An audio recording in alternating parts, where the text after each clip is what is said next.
Bismillahirrahmanirrahim. In the name of Almighty Allah, the most beneficent and the most merciful, all my dear students, Assalamu alaikum and a very good morning to all of you. As you know that we have covered the lesson of Mohenjo-daro, in which we come to know about the old civilization of Mohenjo-daro, and we also read the text, complete text, जीअं त असां हुनजो complete text बि पढ़ियो हुयो.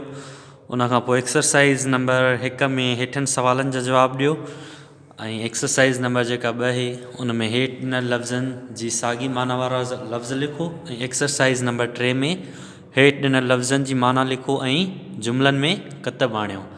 त असां exercise number जेका 2 ऐं 3 उहा बुक ते थींदी ऐं जेका 3 नंबर एक्सरसाइज़ आहे उहा असांजी कॉपी ते फेर थींदी.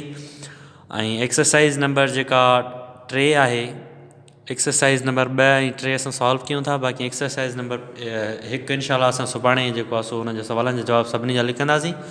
त एक्सरसाइज़ नंबर 2 में आहे त हेठनि ॾिनल लफ़्ज़नि जी साॻी माना वारा लफ़्ज़ लिखो. त हेठि ॾिनल लफ़्ज़नि जे साॻी माना वारा लफ़्ज़ कहिड़ा थींदा?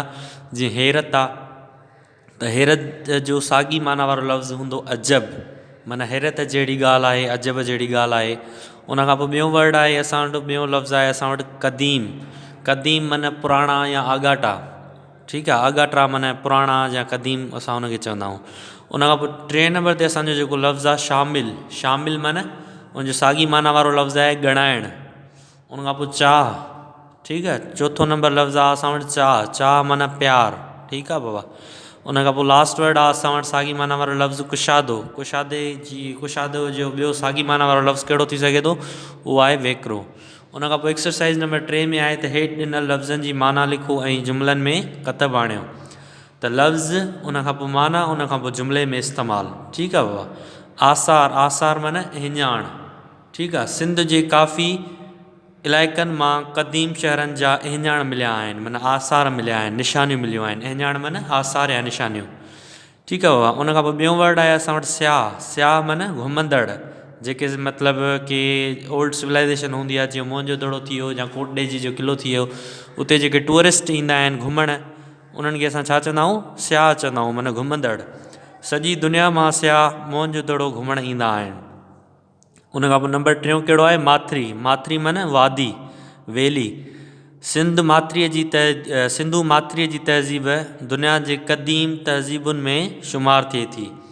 उन खां पोइ 4 नंबर लफ़्ज़ आहे कुशादा. कुशादा माना वेकरा, जंहिं हिते साॻी माना वारो लफ़्ज़ आहे. उनखे असां इस्तेमालु कीअं कंदासीं? ॻोठनि में माण्हू कुशादनि घरनि में रहंदा आहिनि, माना वेकरनि घरनि में रहंदा आहिनि. उन खां पोइ लास्ट वर्ड असां वटि छा आहे?